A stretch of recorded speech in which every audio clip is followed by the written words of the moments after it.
Doña Rosa María Payá, muy buenos días. Muy buenos días, doctor Londoño. Bueno, doña Rosa María, mire la coincidencia.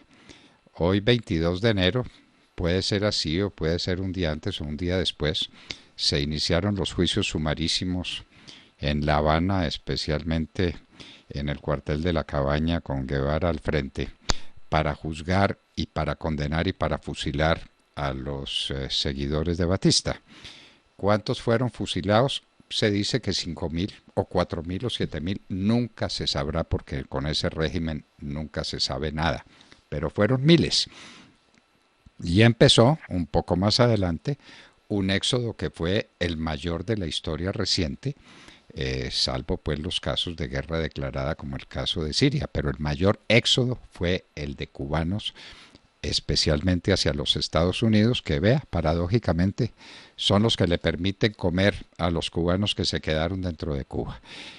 ¿Valió la pena todo ese esfuerzo? ¿Valió la pena todo ese sacrificio? Las cartillas de racionamiento, la negación de las libertades, las cárceles atestadas de presos políticos, todo el que levanta la voz es un preso político inmediatamente. ¿Valió la pena? ¿Se vive bien en Cuba? Cuéntenos, ¿cómo viven los cubanos hoy, doña Rosa María Payá?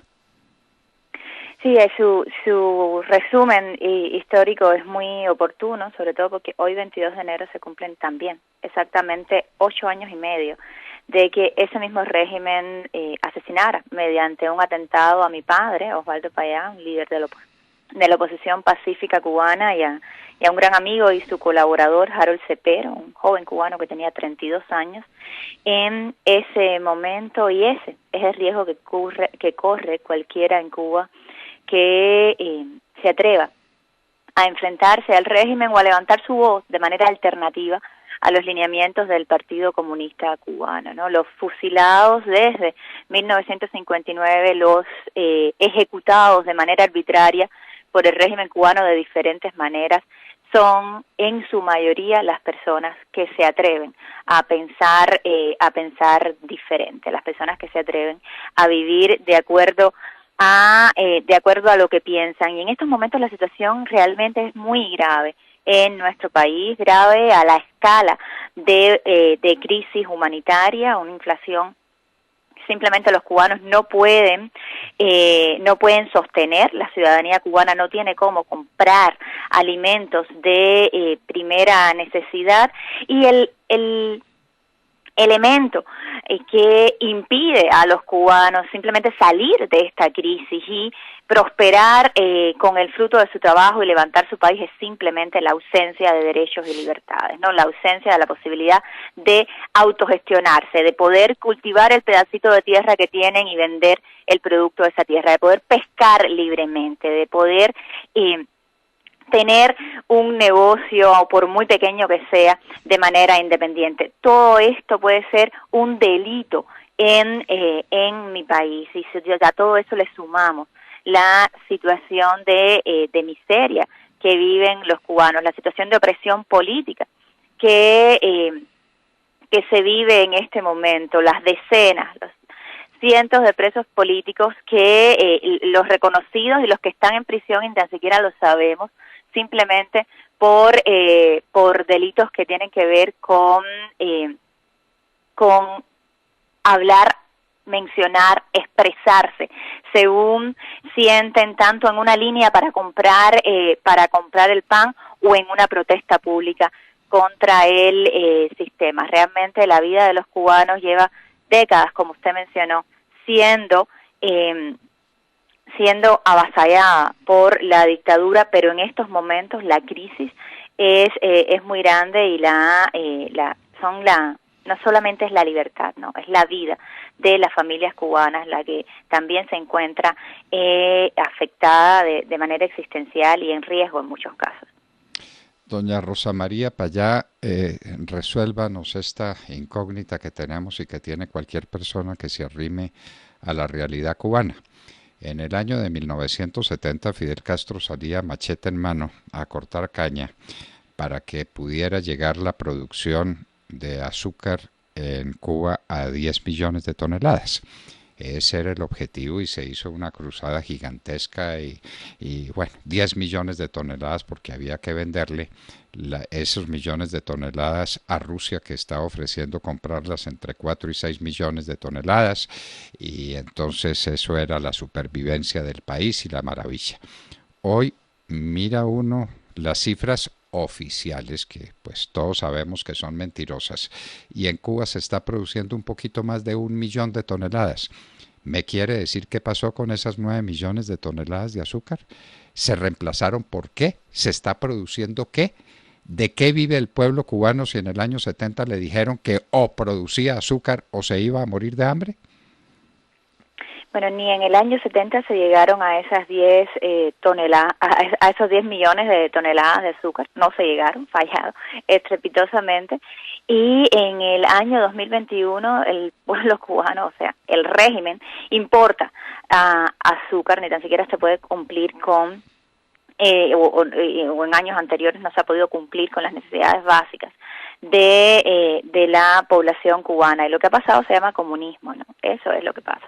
Cuando se instaura un régimen totalitario, en el caso cubano un régimen comunista, y simplemente se atan las manos de absolutamente todos los ciudadanos para poder producir su país, para poder gestionar libremente, para poder realizar las empresas, los sueños, las diferentes emprendimientos que definitivamente tienen los cubanos y que no pueden llevar adelante en medio de un régimen totalitario que ha llegado a decir en televisión nacional que el único que puede comerciar es el gobierno. Y estoy citando a este señor que le llaman presidente, pero fue designado a dedo por Raúl Castro, ahora presidente o secretario general del Partido Comunista de Cuba, que en el caso de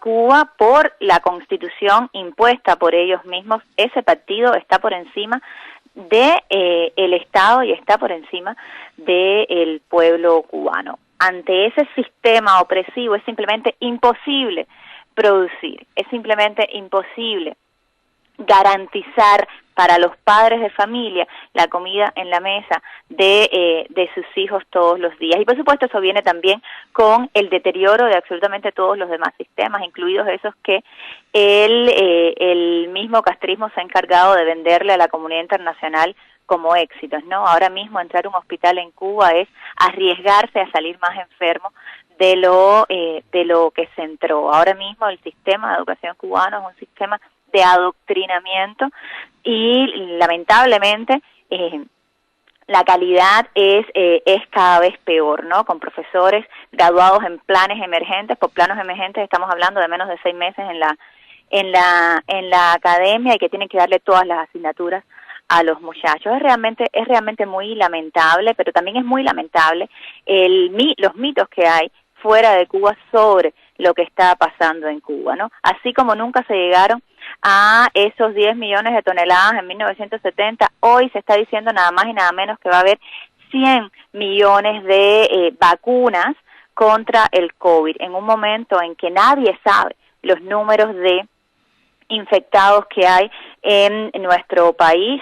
Tenemos datos que son siempre anecdóticos, de que en Santiago de Cuba nada más hay alrededor de 500 infectados, o ha habido en las últimas semanas cientos de infectados por día. Sin embargo se están reportando 2, 5, menos de 10 en algunos momentos, ¿no? Entonces es realmente muy preocupante lo que está ocurriendo, y es una situación de crisis que requiere de ayuda inmediata. Doña Rosa María Payá, la dieta de los cubanos es muy fácil de establecer, porque cada uno tiene una cartilla de racionamiento. Hoy, por esas cartillas de racionamiento, ¿qué alimentación recibe un cubano de parte del Estado, que es el único que se los puede suministrar? ¿Cuántas calorías, cuánta capacidad de supervivencia hay con esa cartilla de racionamiento en la mano? ¿Qué nos puede contar sobre el particular?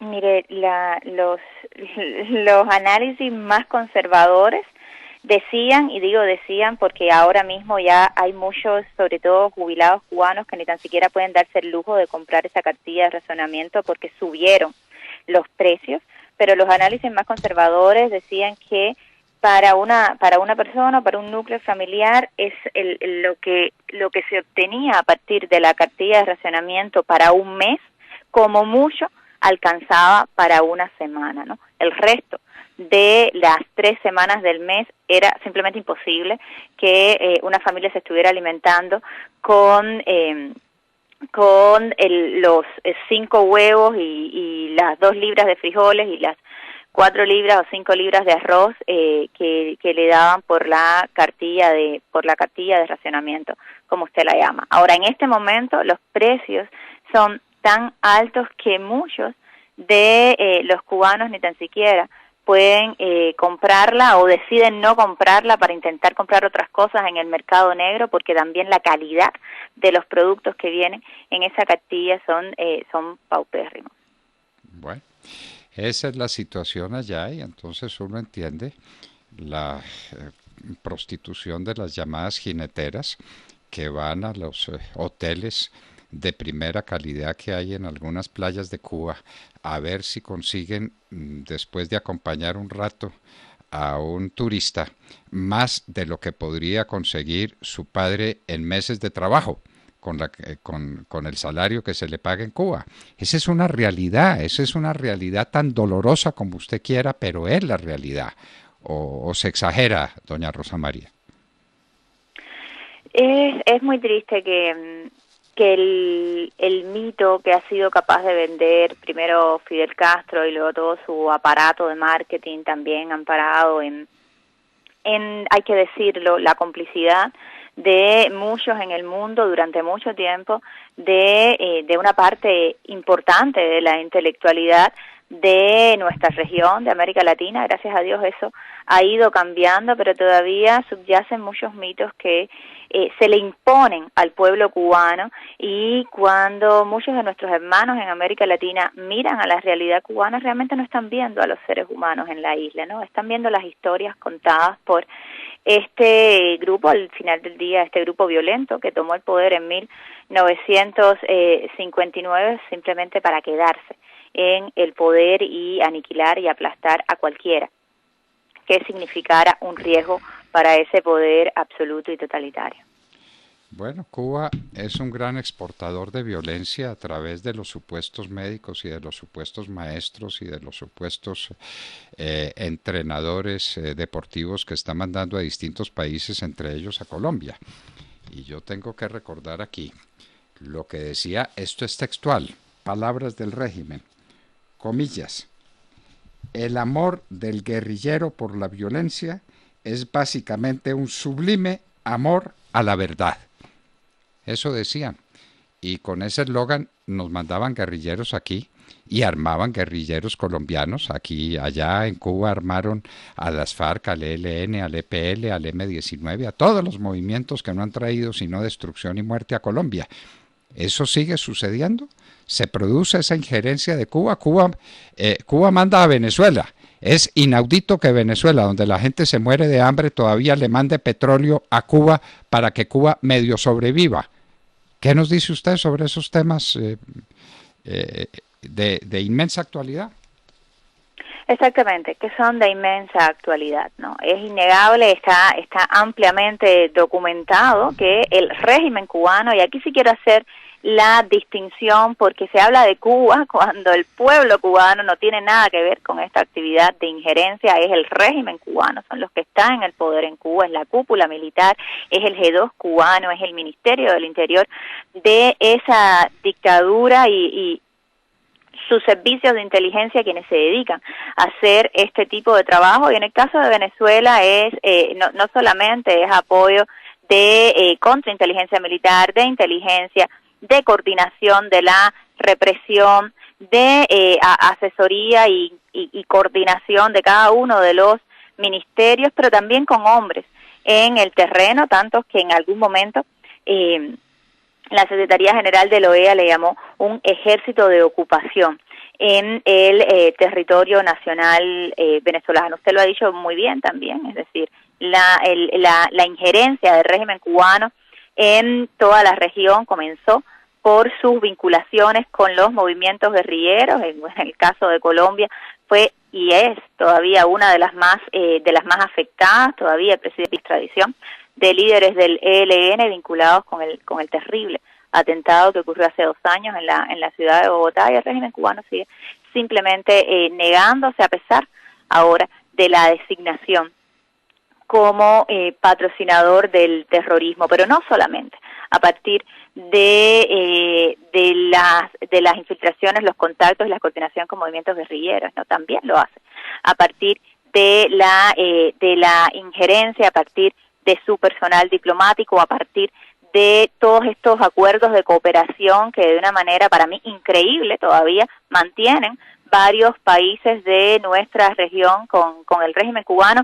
y me parece increíble por 2 razones, ¿no? La primera es porque es bien conocido que el régimen cubano trata a los médicos y a estas personas que envía a otros lugares como parte de contratos o de proyectos de cooperación, los trata prácticamente como esclavos modernos, ¿no? Entregándoles el 10% o menos de el salario real, y el valor real que paga cada uno de los gobiernos por estos cooperantes va en prácticamente el 90% directamente a los bolsillos de los jerarcas del castrismo. Pero en segundo lugar, porque es bien conocido que una gran parte de estas personas también tienen que realizar labor de proselitismo, realizar labor de injerencia, realizar labor de espionaje, y hay datos que son muy reveladores, ¿no? Como el hecho de que antes de las protestas en Ecuador del 2019, recordemos que protestas que terminaron con la quema de la Contraloría en Quito, entraron al menos 250 cubanos con pasaporte oficial. De hecho, el gobierno de Lenín Moreno cortó todos esos acuerdos de cooperación tiempo después, o bueno, los datos que supimos a partir cuando el gobierno constitucional de Yanín Añez abrió los archivos y se supo que de 702 supuestamente médicos que estaban cumpliendo misión en Bolivia, 497 no tenían título de médico. O sea, básicamente la inversión que estaba haciendo el Estado boliviano en cooperación con Cuba era una inversión en seguridad del Estado cubana, ¿no? Y esto es terrible por las implicaciones que tiene para la soberanía de cada uno de los estados donde se encuentran estos espías, donde se encuentra la injerencia cubana, que tiene objetivos muy claros, ¿no? Y en ese sentido hay que leerse, por ejemplo, las declaraciones del Foro de Sao Paulo. Entre ellas, algunas de ellas son muy claras, ¿no? Algunas de ellas son muy evidentes. Recordemos que el Foro de Sao Paulo fue fue fundado por Fidel Castro y por Lula da Silva, que por cierto acaba de contagiarse de COVID-19 en Cuba en estos días. Pero si nosotros analizamos, por ejemplo, el documento del Foro de Sao Paulo en su reunión de Caracas del 2019, dicen textualmente que hay que enfrentar los gobiernos que ellos llaman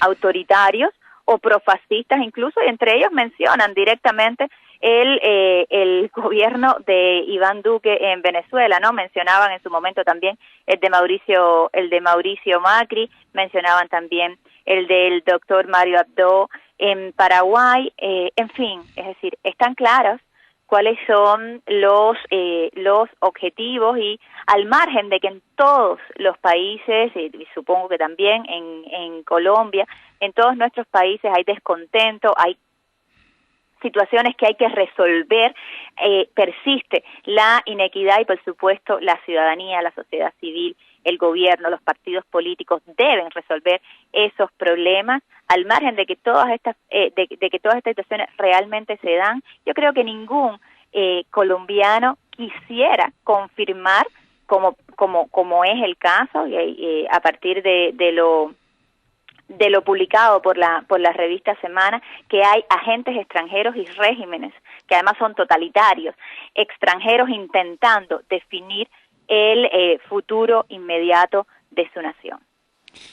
No nos cabe ninguna duda, lo venimos diciendo desde hace mucho tiempo, Cuba está infiltrada en Colombia y los tales maestros y asesores o dirigentes deportivos, entrenadores deportivos y los médicos que mandan, todo eso es mentira. Esa es una exportación de esclavos para meterse dentro de la vida política del país y para traer esa violencia, que es la máxima expresión de la vida del guerrillero.